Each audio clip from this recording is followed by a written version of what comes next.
Hola a todas las personas que se encuentran en este momento escuchando. Hoy es una nueva semana para considerar algunos aspectos, así que para iniciar, ve por tu taza de café que aquí te espero. Hoy hablaremos de la aplicación del protocolo de intervención psicológica para el paciente diabético Informe Avances. Tenemos como invitada a Gloria Cabrales Pinto, quien pertenece a la Universidad Metropolitana, Grupo de Investigación CEPUM. Su trabajo es investigación cualitativa y es de Colombia. Quiero aprovechar para darle la bienvenida a este espacio a Gloria Cabrales Pinto, docente de la Universidad Metropolitana de Barranquilla. ¿Cómo se encuentra el día de hoy? Excelente, muy contenta de estar participando en este evento. De acuerdo con la OMS, la diabetes es una enfermedad crónica grave que sobreviene cuando el páncreas no produce suficiente insulina, hormona que regula la glucemia, o cuando el organismo no puede usar eficazmente la insulina que produce.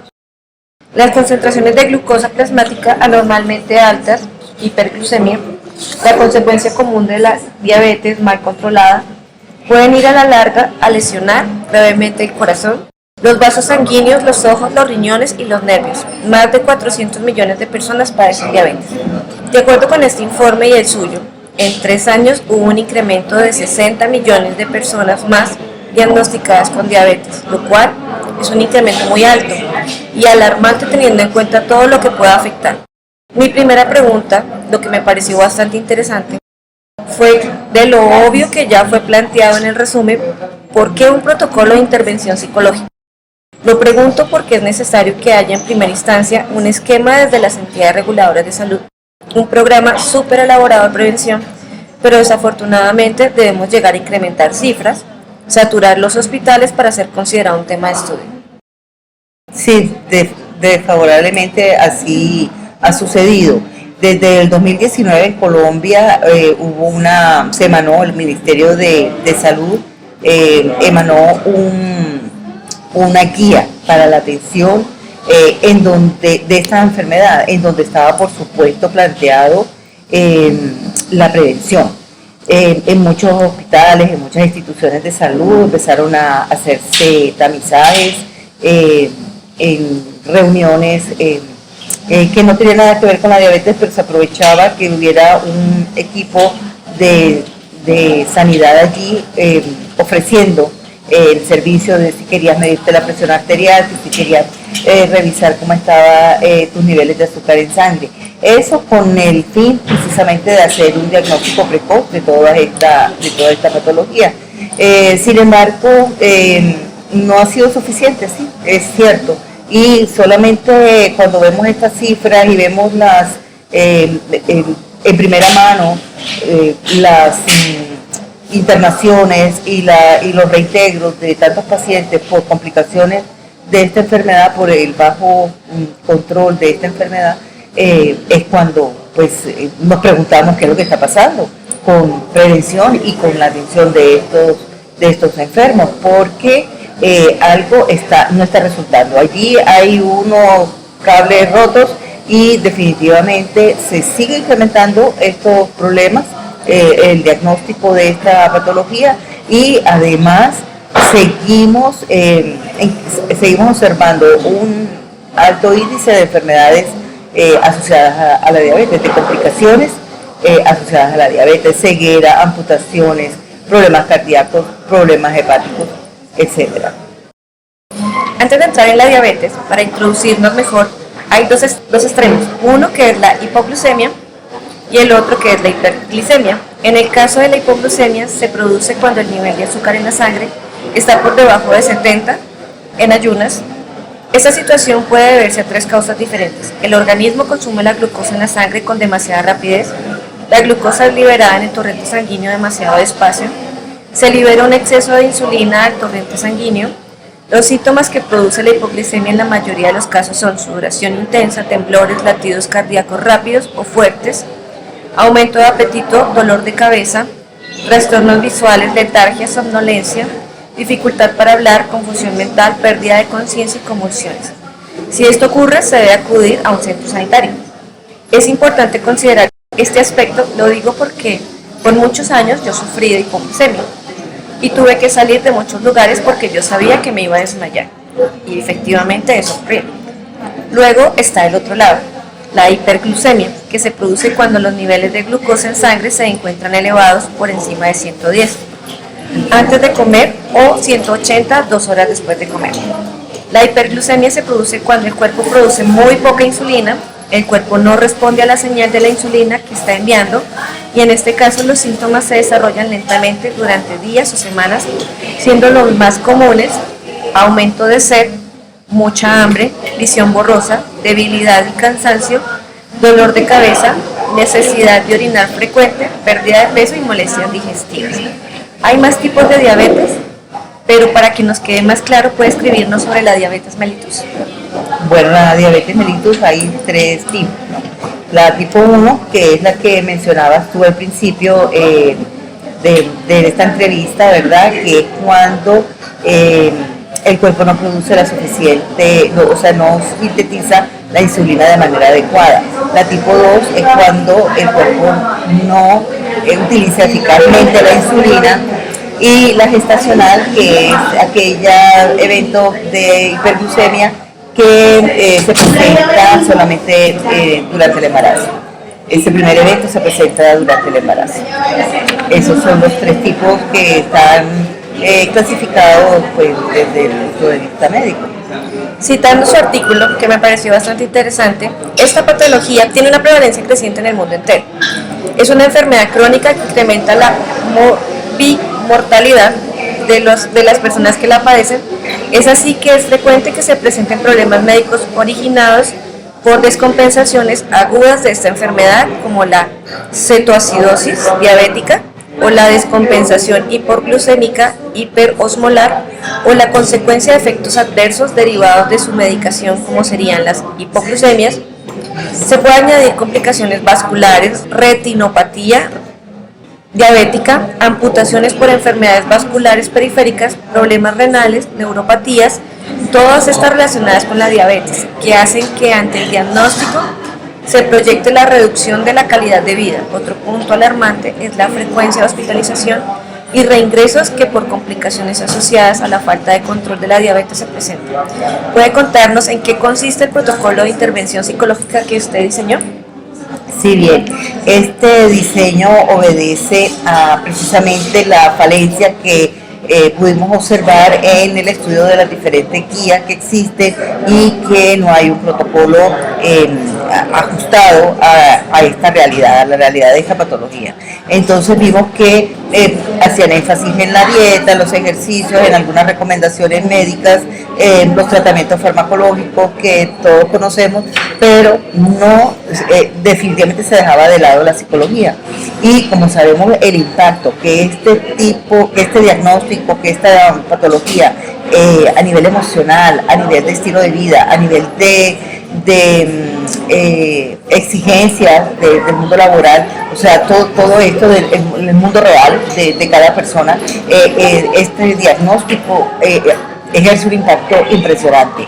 Y cómo dejar a este paciente sencillamente con unas simples recomendaciones: qué no puede comer, qué ejercicio deja de hacer, o sea, debe hacer ejercicio y no puede comer es nada, prácticamente, ¿verdad? Dentro de las opciones que le dan. Y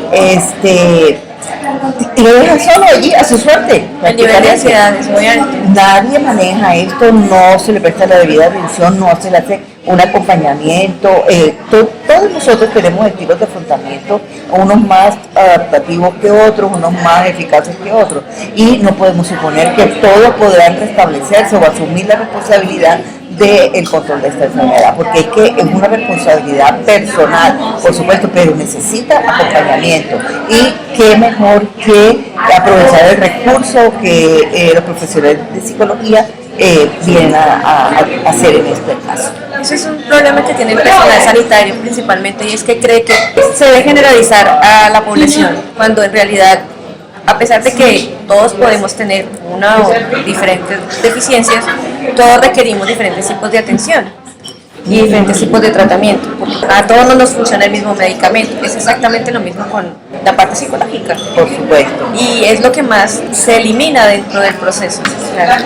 Usted siga ciertas indicaciones y ya, con esto ya me voy por bien servido. Y muy generalizado. Nuestro protocolo se ajusta a cada persona, o sea, sin prisa, se hace una valoración psicológica, pues con todo lo del protocolo de consentimiento informado, de todo esto se hace en conocimiento de la persona de qué se trata el protocolo, para qué es, porque de buenas a primeras no va a llegar cualquiera a preguntarte, bueno, ¿y cómo te sentías cuando te dijeron que tenías esta enfermedad? ¿Qué hiciste? ¿Qué fue lo más fácil? ¿Qué fue lo más difícil para ti? Y en estos momentos está hospitalizado por una complicación que viene de una mala adherencia al tratamiento.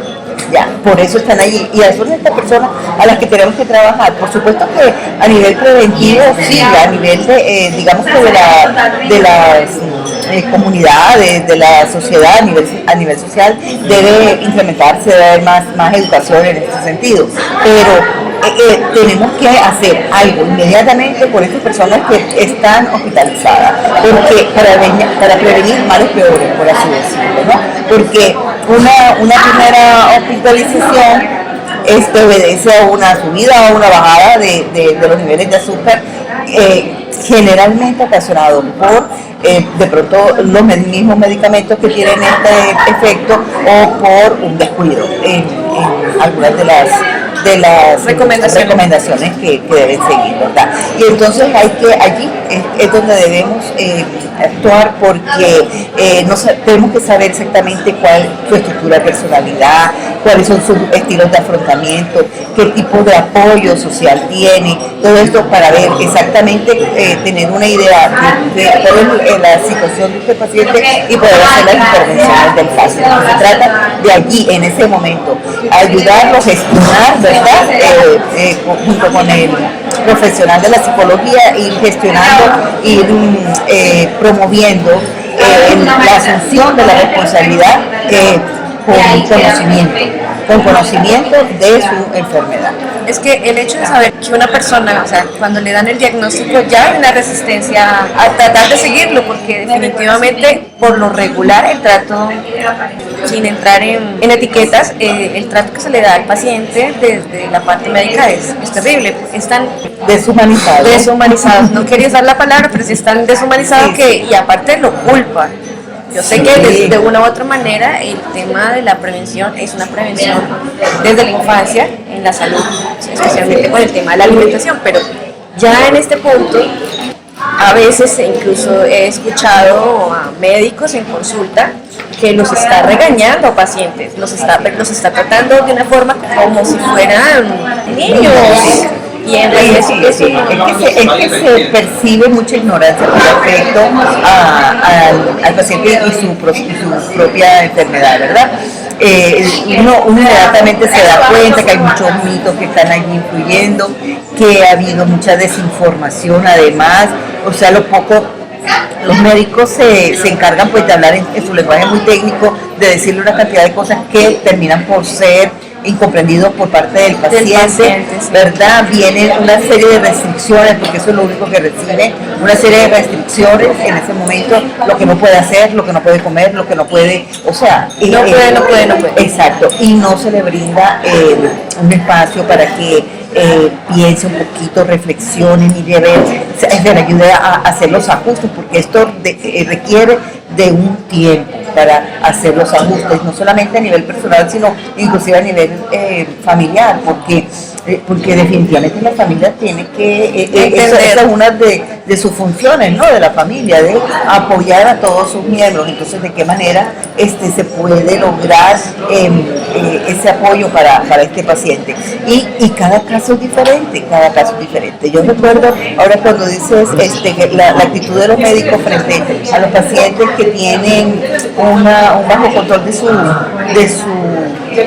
su diabetes, perdón, que vino y le dijo, dime, ¿tú comes arroz? Estaba hospitalizado el señor joven. ¿Tú comes arroz? Sí, todos los días, contestó así el paciente de manera inocente. No. Y se dio la vuelta y se fue. Eso fue, o sea, no perdió el tiempo de decirle por qué no le convenía comer arroz todos los días, qué cosa pasaba en su organismo que lo podía perjudicar y preguntarle a qué hora comes, en dónde comes, o sea, porque no sabemos cuál es el contexto de esta persona, cuál es su rutina, cuáles son sus desafíos diarios, ¿verdad? Entonces, ¿cómo podemos juzgarlo, verdad? Así de duro, de frío y cortante, o sea, todos los que estábamos ahí, porque eso fue durante una ronda médica, todos los que estábamos allí nos quedamos con la boca abierta, inclusive el paciente entendió, o sea, que ya me desahuciado por parte del médico, no iba a perder el tiempo con una persona que ya estaba enterrada prácticamente. Sí, que de hecho muchos usan esa palabra, ¿no? No, y que a veces ni siquiera le prestan la atención, o sea, como ya ha reincidido por el tema de que ha tenido muchas crisis, le dicen, bueno, estos son los medicamentos y ya, en 3 minutos los atienden y los despachan. Usted verá, sí. Esto es lo que tiene que hacer. Vaya, usted verá si lo hace o no. Sí, sí. Y de alguna manera sí es responsabilidad del paciente, pero claro, debemos ayudarlo a que asuma una actitud responsable, ¿verdad? Con conocimiento, con recursos también, porque es que una alimentación como la que él necesita digamos que no se ajusta a la canasta familiar en estos momentos. Entonces, ¿cómo podemos ayudarlo para que pueda tener una alimentación balanceada, ideal para su estado de salud, ¿verdad? Con los recursos con los que cuenta.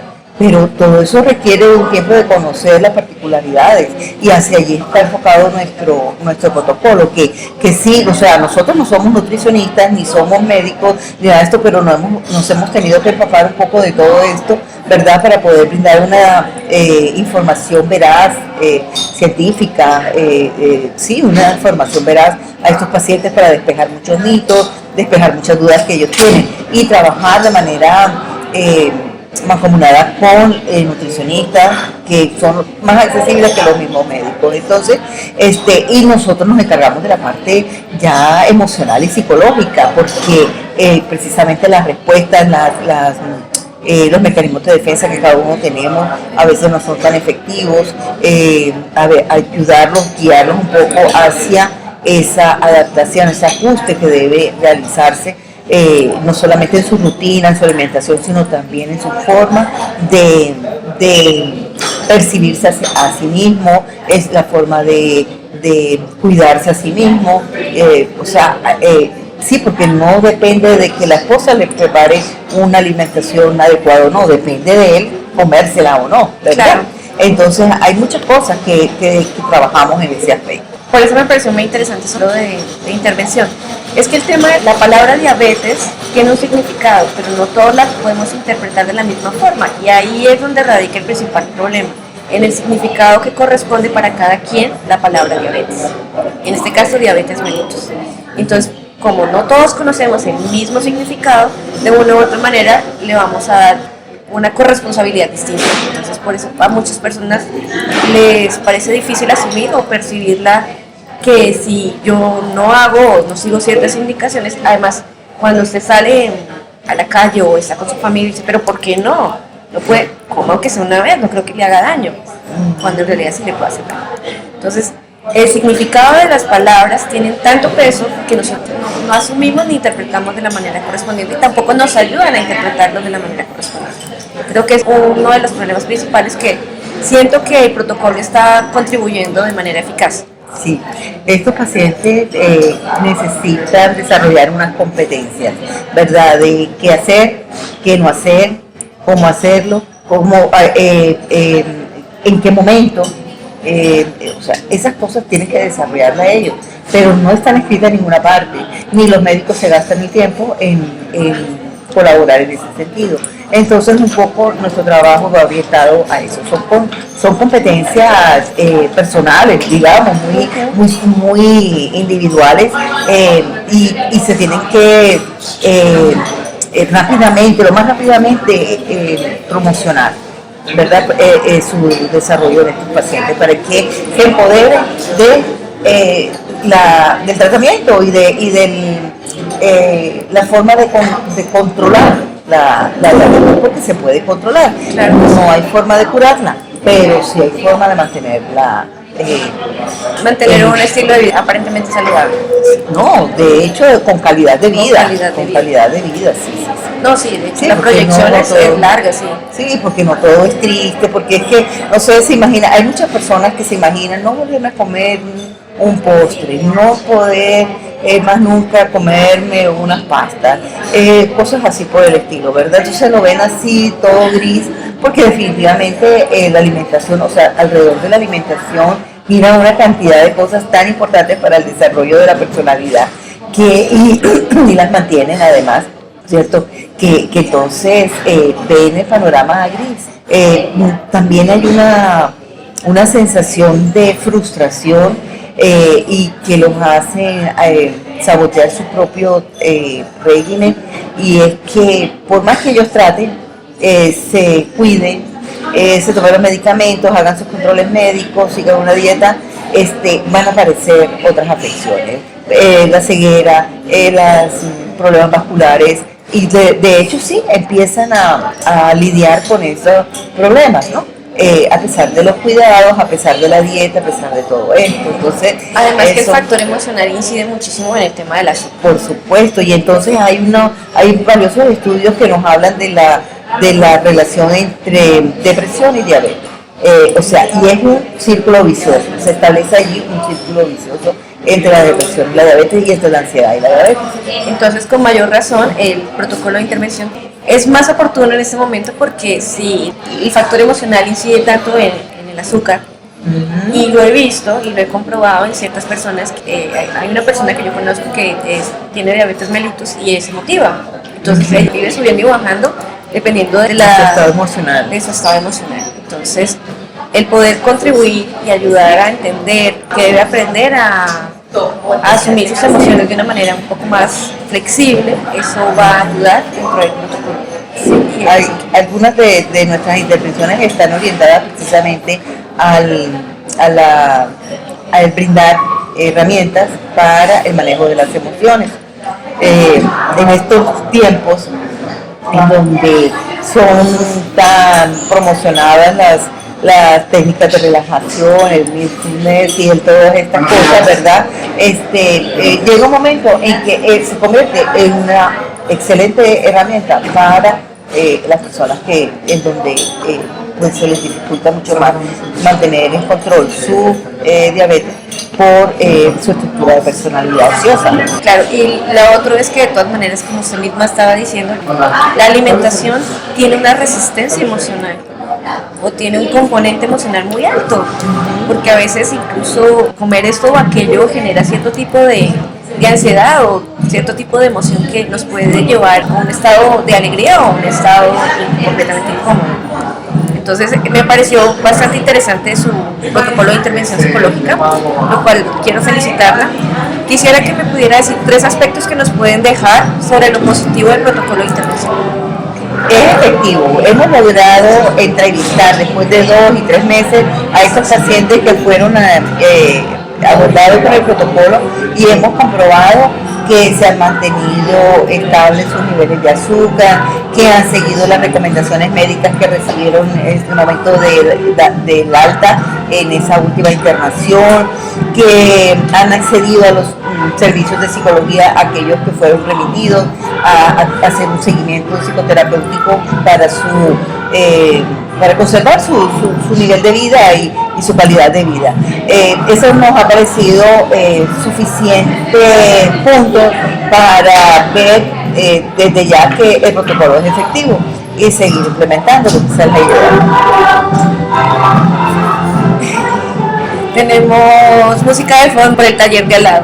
Finalmente me quedo con esta cita que está en su artículo. Por otra parte, como lo expone Peirot y Rubin 2007, la psicología tiene mucho por hacer en ese terreno y en los diversos aspectos relacionados con esta enfermedad. Los autores mencionados revisaron las principales intervenciones conductuales y psicosociales vinculadas con la diabetes, concluyendo sobre 2 principales dominios. Esto es, intervenciones de autocuidado, incluyen temas como la aceptación del régimen y la adherencia a este, e intervenciones emocionales, como lo que hablamos anteriormente, donde se aborda la relación que existe entre la diabetes y el estrés, y la diabetes y la depresión. ¿Hay algo adicional que quiera agregar? Los aportes de estos autores fueron inspiradores para la creación, el diseño de nuestro protocolo, por supuesto.